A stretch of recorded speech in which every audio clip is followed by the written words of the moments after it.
Hey there, YouTube. This is getting ridiculous. I've made about 10 of these videos, and basically what this is, it's a presentation for a social and cultural anthropology class. We were supposed to do an ethnography, which basically means we immerse ourselves in a culture and study it and then report on it. The terminology is participant observation. So I decided to do YouTube. So other than watching YouTube, this is my participation. This is really hard to do. It's really hard to just sit here and like talk to yourself. But I think that's what's amazing about like YouTube as a community. Essentially, the idea is that I'm not just talking to myself, that I'm talking to potentially like 1.4 billion people, I think it is. So, yeah, it's a little weird, and I keep messing up and I keep having to start over.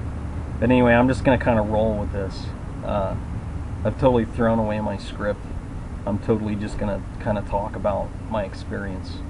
I started just by, I'm a YouTube watcher, and I watch all kinds of different things. So I wanted to know if you could even really study YouTube as a culture. So what I found a book called Watching YouTube, by a guy named Michael Strangelove, who teaches at the University of Toronto, and he kind of is one of these like media ecology kind of guys. So he studies, like Neil Postman or Marshall McLuhan. So he studies sort of like the impact that new media has on culture itself.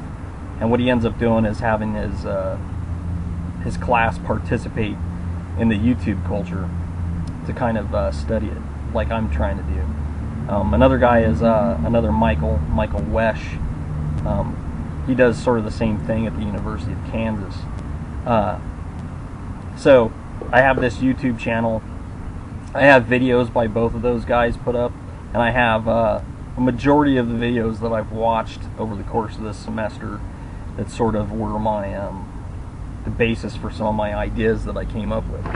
So in doing this, I didn't want to just look at like the viral video stuff, that whole phenomena where people just post something, whether it might start out as like a home video, and then people realize it's funny, and then it turns into this whole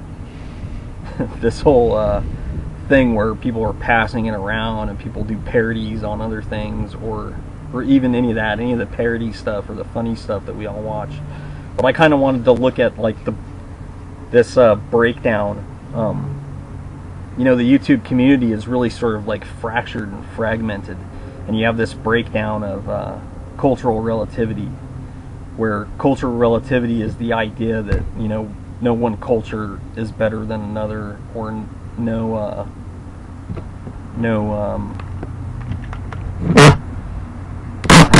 this is so bad. I'm trying to find a shot here where you don't see all my junk. I've been at this so long that the sun has changed, and it keeps shining on the screen weird, and I'm not sure how this is going to turn out. And I just realized this is how self-conscious this becomes, because I just realized that you can see like all my junk next to my shed, and I got embarrassed. So okay, let's keep this real. I'm going to try to keep this real. Okay, so where was I? I don't even remember where I was at, but I said I'm going to roll with this, so I'm rolling with it. Yes, there's a breakdown in cultural relativity.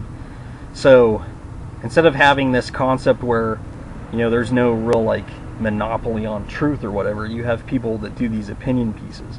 And both Strangelove and Wesch say it's about 20,000 videos a day that are just people addressing the YouTube community like I'm doing here.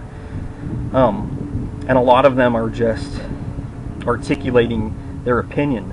It's just self-expression, but a lot of it's very opinionated, and it's very like, here's the truth, and this is it, So I looked at a lot of the like culture war stuff where you have Christians and atheists going at it, and I looked at some of the conspiracy theory people that are like preparing for the apocalypse, and they want to let you know like the latest thing that the government's doing to you know, initiate this collapse of society, or you know, I probably didn't. I started going through my history just to look at some of the weird stuff that piques my curiosity, and I've posted a lot of it on my channel. So any of you watching this, you can go to my channel and you can look at some of this stuff, as well as if you watch the Media Ethnography playlist, has stuff by both Wesh and Michael Strangelove. So yeah, I spent a lot of time just watching these people that have an ideology or a worldview or an opinion or you know, something of that nature, and they just sort of express that. And I also watched a little bit of you know, this thing where people sort of record cultural commentary sort of stuff. I think Strangelove refers to them as like auto-ethnography. So they're sort of recording like culture, but they're doing it very like one-sided, very much through their own personal lens, and it's almost a little bit borderline kind of narcissistic, even though it's sort of enlightening. So there's some of that on there. If you watch my favorites, there's a lot of videos from Amazing Strangers in New York. There's a guy that just hangs out in a park in New York and captures the street culture in a way. Some of that stuff's pretty interesting. Probably at the end of this, I'll probably show one of those to my classmates just to kind of see that. Yeah, so some of the other things that I noticed, this isn't totally like it isn't totally like isolated. A lot of what people there's an exchange that goes on here. Anyone can comment on anybody's video. If somebody doesn't like what I say, they can comment on it. They can answer me in a video. There's a lot of that goes on. There's the whole concept of cultural capital, where basically, you know, you're looking for people to give you thumbs up. You're looking for people to subscribe to your channel and to follow you.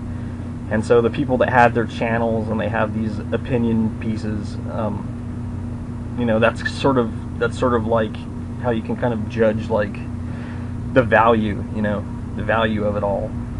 How many subscribers you have.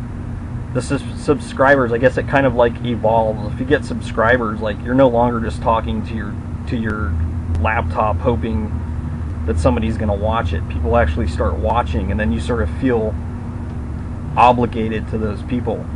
So you're no longer talking to yourself. Eventually you're talking to your subscribers and to anybody that they share the video with. It's really sort of an interesting aspect of it all. So if we look at the media ecological thing, you know, the stuff that Postman and McLaurin talk about, that the medium is the message. Nobody really knows kind of where YouTube's headed with that, but the other really amazing thing to me is that this could pretty much be done by anybody. Anybody could do this.